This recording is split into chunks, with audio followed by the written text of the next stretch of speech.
Greetings viewers, Eric the Car Guy. Thank you for tuning in to another episode of the Fairmont Project Final Assembly. This would be episode 5.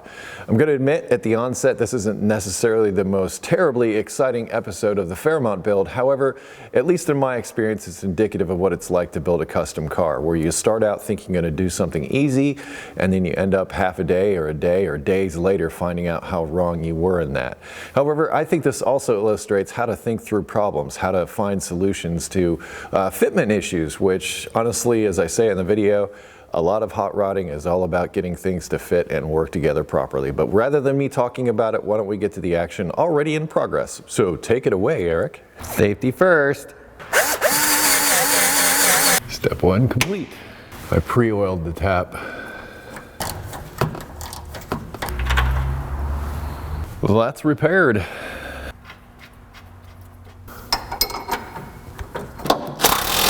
Well, it tightened up. Let's go up top and tighten up the rest. It's on there. The instructions state to liberally coat the inside of the bushings with the supplied lubricant.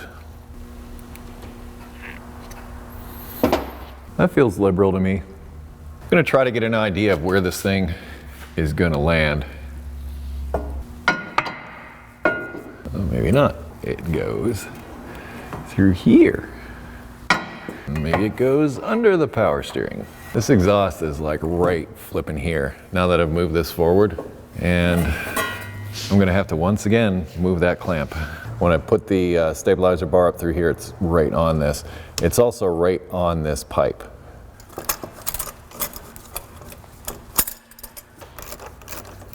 Just for the heck of it, let's just check. That might do it. This is very sticky lubricant. I just realized how awkward that was to say.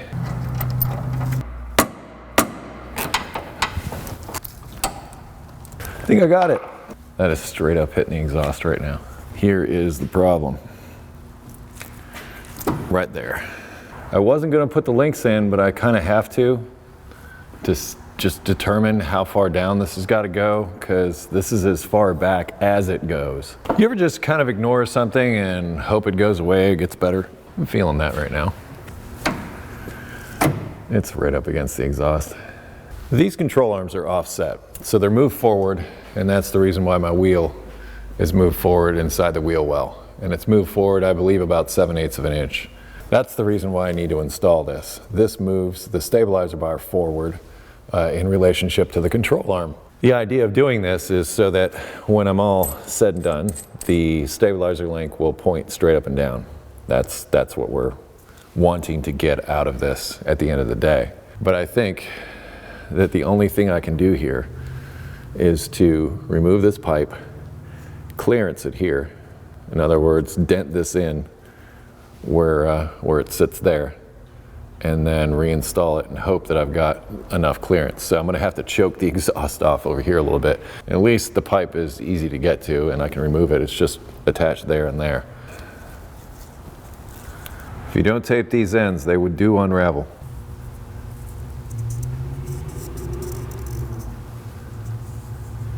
All right, let's remove the pipe.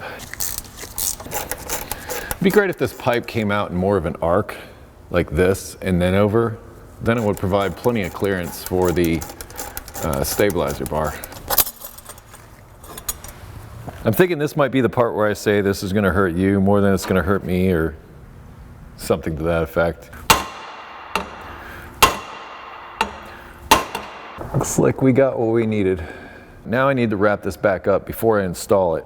I don't have any more of these big clamps. It's unfortunate. So I'm going to go out and see if I can find myself a CV boot clamp. I think will work just as good, or perhaps some more clamps of this type. I went to lunch, I came back and got some clamps at the auto parts store, and I'm very happy about that. But something got me thinking while I was out traveling, and that was, what does a stabilizer bar do when the suspension is compressed? I know that when it's up in the air, it's fully dropped. So when it's dropped, the bar moves forward, but as I feared, the bar moves back when it's compressed. In fact, that's what it's done right now. There's no pipe on there or the clamp, But as you can see, I can get it to, every time the suspension compresses, it moves back towards that, that downpipe. And with the space that's there now, I know for a fact it would be coming into contact with that clamp. Before I even put this pipe on, I'm going to try to move the stabilizer bar forward, see if I have the clearance that I need, and if I don't, I'm going to have to seriously consider losing this stabilizer bar setup and doing something different. Just to give you an idea of the difference, I've lifted the vehicle, so the wheels are off the ground right now, so you can see the kind of clearance that I have now. So that stabilizer bar is going to move a great deal. In fact, it wasn't completely compressed when I did what I did back there, so I really do need to either move this forward or move it up or move it somewhere, because right now it's not working. One of the things that made this a lot easier was I put the end links on both sides, so it sort of held the stabilizer in place, so I just sort of moved it forward. So I'm all the way out as far as where the mounting goes, but now I like the angle of this less. It was more straight up and down before. It's not like that so much. What I may try to do is put this back to where it was, but since these links here are slotted, I might try to move them forward as far as I can within those slots. It's way better. It's like way better. Yeah, looking at it now, I've got a ton of clearance. I'm not worried about that hitting that clamp at all. Now we sort of have to see where that pipe sits. Well, now we're hitting right there on the pipe at full drop. It's gonna be close.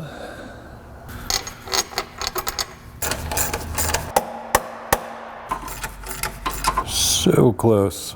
It's probably just the thickness of the wrap. The clamp seems to be a non-issue now. Only when it's in those other holes does it seem to be a problem. So with the stabilizer link on the ground though, I'm not sure if that's quite the straight up and down that I'm seeking. Yeah, see that angle? You can see it more on this side. So now I'm going to see if I can move the bar back to the position that I had it originally and move it forward on its slots to see if I get clearance for that clamp. Who put this stupid clamp right in my way?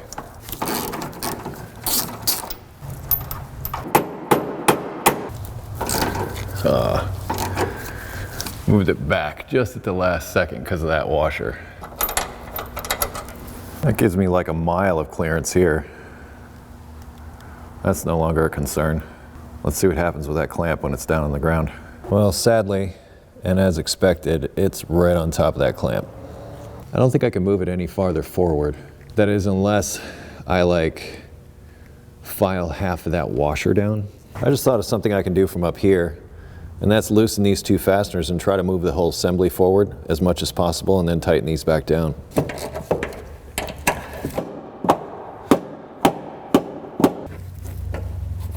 I just ground down one side of the washer. That will allow me to move the bar forward just a wee bit more. So there it is with that flat. The washer won't push it back because it's not rotting on that slope anymore. I'm impressed. I mean, I have some clearance where I had none before. That is progress. I'm going to take that win, take the pipe back off, finish wrapping it, put it back on, and then possibly come in on that clamp and just indent it just ever so slightly in the area that is possibly going to make contact with the stabilizer bar. Here's the stabilizer link. You can see it's straight up and down now. This one looks off to one side a little bit. Perhaps what's going on here is the positioning of the bushings is different side to side. That one's right on the bend. That one is also right on the bend. So they look to be in the same position, but oddly, this side shows a different angle. Okay, I figured it out. It is the positioning of where this bushing sits. As you can see, this one's towards the outside. This one here is towards the inside. So this whole bar needs to move that way. What that means is I'm going to have to loosen those bolts after I do this washer like I had said. Loosen these bolts, move the stabilizer bar, then do all of these measurements and checks all over again. Who knew it would take all day to install a stabilizer bar?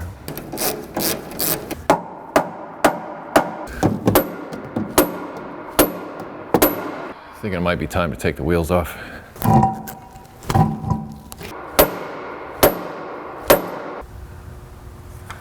Almost 90. And that one's almost 92, so I think a couple more whacks.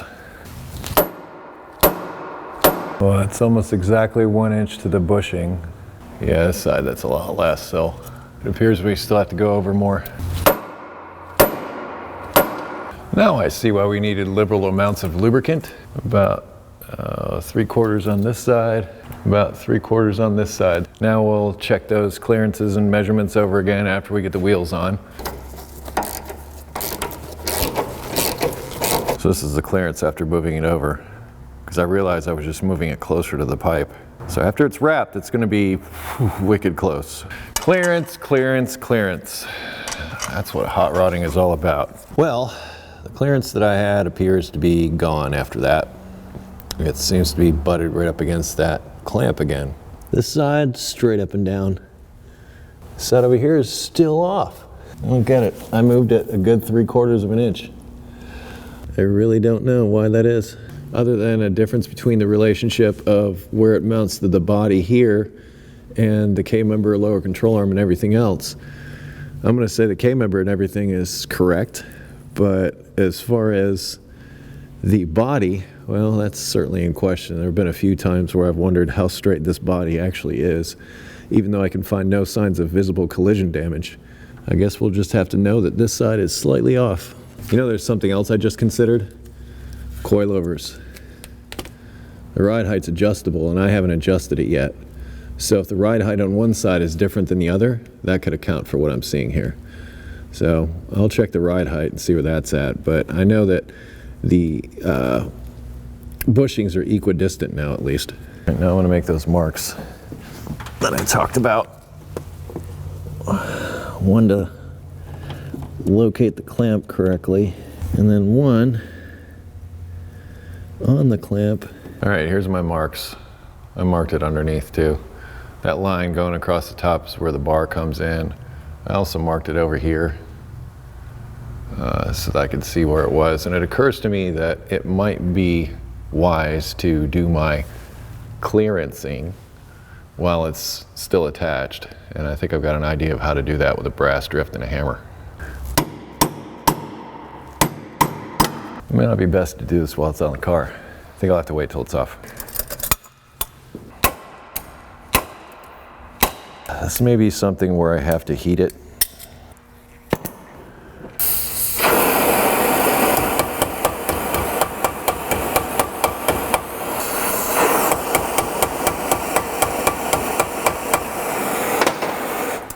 So this is the final product of what I'm left with.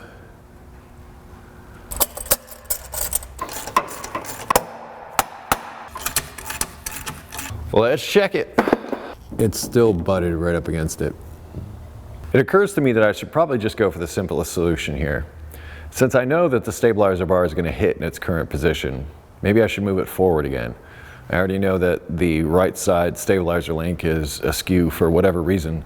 I'm going to have to do some measurements to see if I can figure out why. But at least for the time being, I know I can clear the exhaust if I move everything forward. So why don't I just do that? Simple solutions rather than trying to overcomplicate it, right? All right, what I did was split the difference. I moved it forward, but I used my modification to the washer to push it back as far as I could. So in other words, when I was trying to push it this way before, I did the same by mounting it in the front and moving it back here. Clearance to the pipe. Well, I'm going to have to do a little bit of that, because it's still pretty darn close, but I can do that off the vehicle. And I did the same over here. Now, I checked the angle of the stabilizer links themselves, and they're not perfectly at 90, they're at about 88 degrees. So they're about 2 degrees pointed forward a little bit. I'm prepared to live with that if that gives me the clearance that I need. It seems that I'm able to move the pipe okay, so I'm not too concerned there. So now the test is when I drop it down to see how much clearance I have between that and the clamp. Well, as suspected, I got like a mile now. I don't like the positioning of these so much. Like I said, they're a couple of degrees forward. This side is still wacky. Still don't have a reasonable explanation for that, but it's also moved forward a little bit. But the fact that I have clearance now is, well, that's just going to have to do.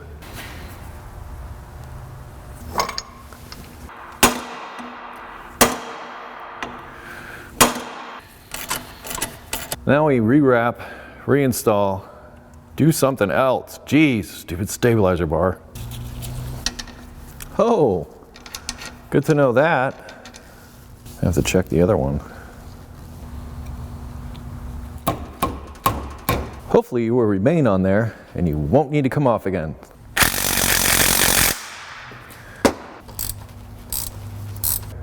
Does it look like it's touching? It's touching, yes it does, but the wrap sort of takes up a little bit of space. Also, it's sort of covering up the dent. So I know it fits in there. And I know as it touches, it's going to have the flex or whatever room that it's going to need to do what it's got to do. Still good up here. Plenty of room. I think at this point I'm going to install the condenser, the radiator, the intercooler, because I want to sort out, one, the cold side piping now that I've come up with the idea of routing it differently than it was originally.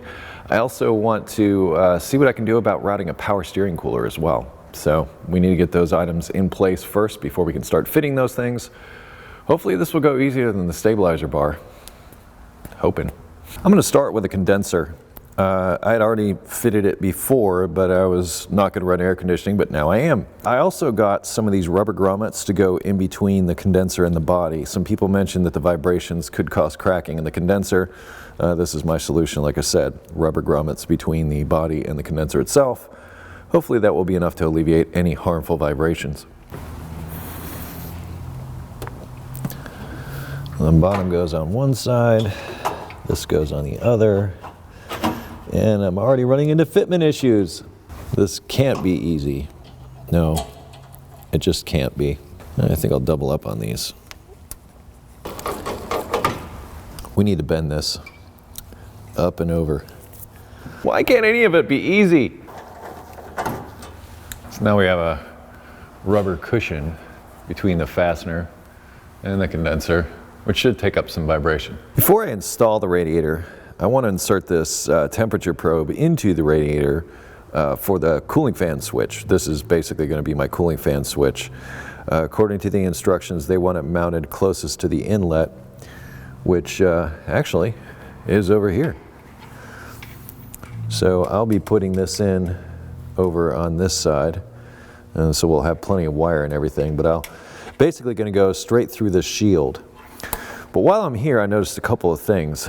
One was, so I hooked up the lower hose there, but since I moved my oil filter, it's now up against the radiator hose when the radiator is installed. Seems like the easiest way to deal with this is to shorten this hose right here. Got the radiator back out of the car. Here's the upper radiator hose that I have next to me here. See the radiator cap's over here. I'm going to insert the probe right into this area. So I want to drill right through this shield so that I can run the wire and everything straight through it and then out here, because it seems a better prospect than going through there. Got to be real careful not to drill into my radiator. I'm also going to come over here, shorten this hose a little bit. These hoses are sort of molded, and that may be the case there. So I have to be careful of how much I want to remove in order to get clearance for my oil filter. I think this is going to be a good size for this to just pass right through. Might not be a bad idea to remove this first, but that's going to take some time. It was kind of fiddly and everything to get it sort of into place. I'm guessing right about here I can get it right down in between the fins.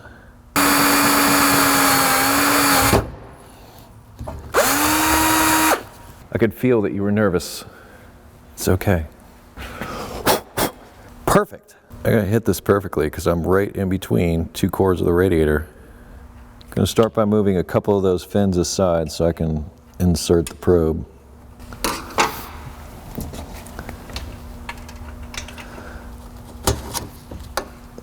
Yep, kind of went all the way through a little bit. Just gonna push that back in. There we are, temperature probe installed. No, I'm not worried about this coming into contact and chafing enough to cut through wires. I'm really not. Although if I wanted to, maybe I can go back later, shove a grommet in there. I found out this connector, just for the time being, as far as just keeping the wires out of the way, fits in here like perfectly. Oh good. This part of the hose is not molded like this part is. So as I said, I'm going to cut this right up to that Mishimoto.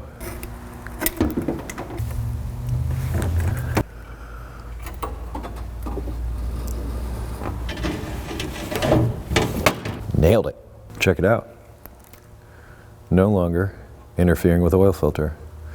But now I want to see if I can figure out how I can angle these AC lines so that they still function as AC lines, but don't interfere. I loosely installed the upper brackets just so that I know the exact location of where the radiator is going to be.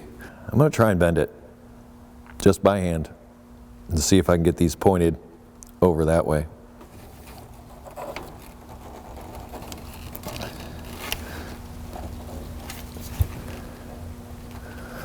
Will that be enough? Let's go grab these AC lines and a little bit of AC oil to slip over those O-rings and just give it a try. These are my AC lines that go to the condenser. This one and this one. This one goes on the lower and this one goes on the upper. This one actually routes back around to the compressor. I'm thinking that would go something like that. I'm gonna go get some oil and actually install these lines. Ask yourself, can you have too much lube on your O-rings? Let's start with the lower. I'm gonna put some oil down in here too. I get the feeling that once this is installed, it's installed. That's as far as I'm going to go on that one right now, which is almost all the way in, but it still allows me to remove it. If there's damage to any of those O-rings, I can address that.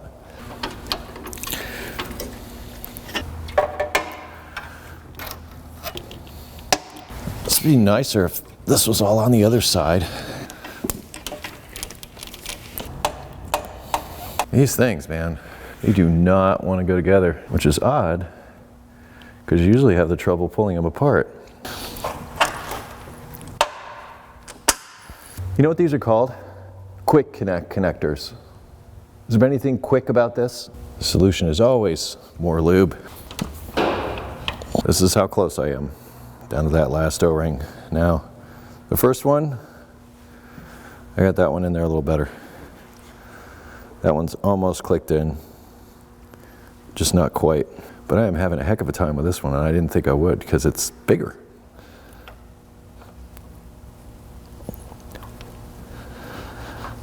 Oh, I think I got past it. Yeah, should have done that a while ago. Thought it would just go right on. See what I get for thinking? Clearly, Eric, you're not qualified to think. I think it's time to pull this radiator out of here and do it without it in the way. I might just take this off of here, do this over on the bench.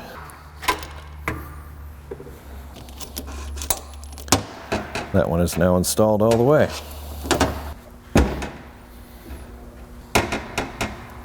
Coat your hands with lubricant and then put things together that are difficult to put together.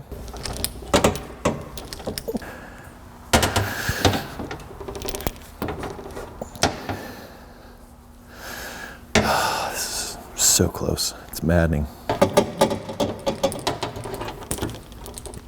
Okay, Ford, you're going with Quick Connect? You're gonna call it Quick Connect, really?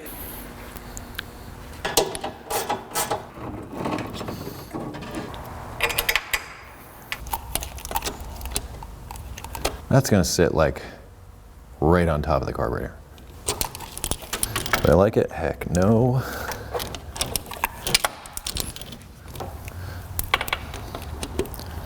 Question is, will it clear the hood?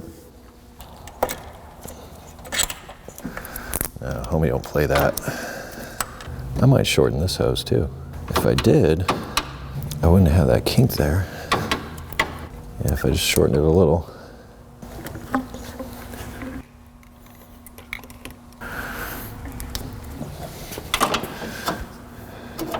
All right, that's about as good as I'm gonna get it.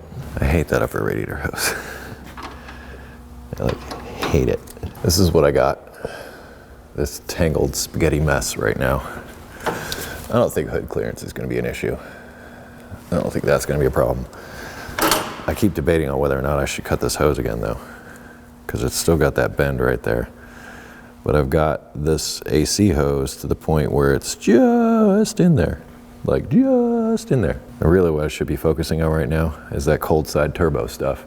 Maybe I take the radiator back out, put that into storage now that I know that this fits, because that'll give me, I gotta get right in here. Perhaps the play here is to mount the condenser, or mount the intercooler. That's not gonna be too taxing, and it needs to be done anyway. And I can still remove the radiator and condenser if I wanted to. So let's get that intercooler in there. This is somewhat heavy, so I'm gonna take a couple of my freshly minted brackets and loosely install them.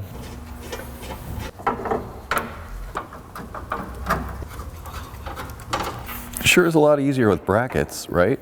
You know, because I messed up and made the hole in the wrong place on this side, I know that this side goes to this side. I like to call that a happy accident. Some suggested I go with rubber mounts here as well. I might. In between here and the intercooler, that's where I might do it. There is some flex here, so it's not completely rigid. But there be an intercooler. That's where I wanted to be, I don't know, lunchtime today. So much aluminum. Or, as some say, aluminium. Shiny silver stuff that's lightweight, strong. Well, silver colored stuff. Try to reverse things around. So instead of the outlet being on the passenger side, I want the outlet going to the carburetor to be on the driver's side. So I'm taking my passenger side pipe that normally would go up and in through that hole that's already there, and I'm just gonna turn it over, put it up into here. The first things I'm noticing is a bracket that I needed to remove on the other side, which I now need to remove on this side before I try and insert this. Front air dam used to attach here. We don't have no front air dam. There's a speed nut thing on the other side.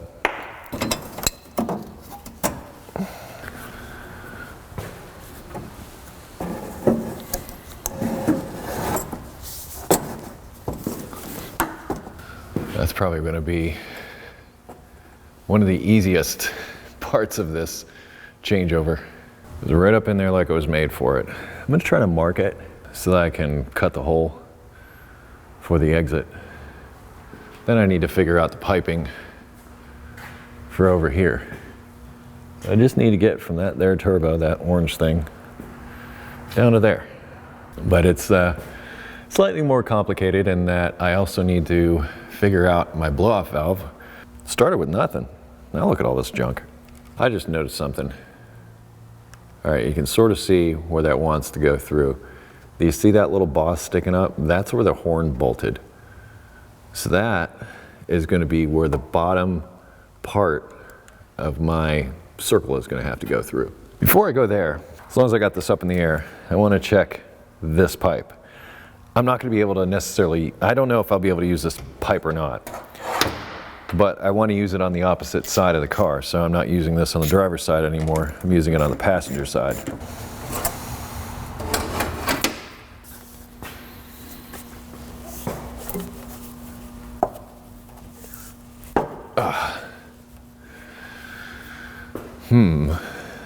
Kind of has to do that a little bit, but I need to get from there to there now. Something to ponder. Here's that old pipe that came down and used to go this way. If I took said pipe, stuck it up on here like this, and angled it this way instead of the way it was going, cut it right here, and added this 90, we got it. Like, we got it.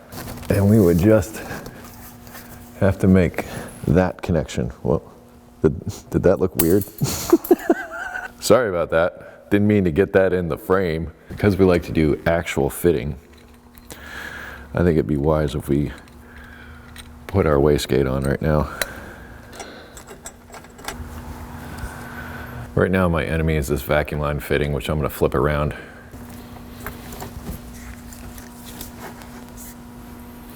That seems more reasonable. Here's our sit rep. I put the outlet piece on the turbo, and it's just a very short piece, but it's got sort of a funky little bend to it. But I could make that work. Still not sold on putting the blow off where it is though. I'm not really feeling that. Coming over here, where this comes out, or where I believe it's gonna come out, pretty sure, like I said, there's the mount for the horn. So if this is the size of the pipe, it should be coming out right about here. And that's plenty of room for everything, and it's virtually mirrored on the other side, except for that's a much larger hole. I will make this hole fairly large, but not that large. From there, this piece here, because it seems to go around and over and come down close to where it's going to come out. So I'm going to have to cut this somewhere, come up with some kind of tubing to connect the two. I think what we got to do now is just drop that carburetor on there and the carburetor hat just to see where stuff is going to live. Before I jump in with that, I'm just going to quickly mark where I think this is going to come in.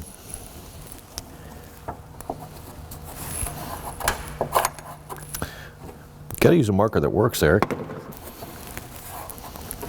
In fact, if I do it right, I could probably still mount the horn. Although I don't really care. I will find a place to mount the horn. I'm not concerned about that. I'm more concerned about getting air to my, well, boosted air into my engine. I know I'm going to have to modify that carburetor hat in order for this to work. I will show you why. But I've got new die grinding tools, which will make the task actually not bad at all. I do need to swap out this carburetor gasket for sure, because, you know, this one's all obliterated. But for now, I'm trying to fit this cold side turbo stuff, so I'm not going to worry about changing the gasket until I'm doing final assembly. I just tried to fit this, and it looks like I'm going to have to shave a bit off of it. One side, and I'm going to have to shave a bit off of this side too. Once I've done that, I think I'm going to have most of what I need, and I'll just have to have like a 90 in here or something like that, or just something to connect this to this. So Eric, why can't you rotate the carb hat where you want it? Well, you see that separator, which I found to be very important as far as directing air into the engine. It comes into direct contact with the bowl vents and the accelerator pumps. So what I'm going to have to do is I'm going to have to modify the inside of this to clear those so that I can put this thing on here like this. Well, viewers, I'm going to call it there, and this is the end of episode 5 of the Fairmont Project Final Assembly. I'll be back again with episode 6, and we will move this along all the way up to the point where we start this thing up and we're able to drive down the road. It is a journey. Anytime you've got a custom car, it's a journey, and honestly, even at this point, the car still isn't done. I still have more work to do, and I think that's kind of the way of the project car. There's always something to do. Either way, I want to thank you for watching. There will be links in the description to additional videos, tools, and information, so please check there if you have questions about this video. If you have automotive questions, I ask that you head to EricTheCarGuy.com. That will be linked down in the description for you. Please don't forget to like, comment, subscribe, and do all those things that help me make a living. I really appreciate it. Be safe, have fun, stay dirty, and I'll see you next time. Thanks again for watching.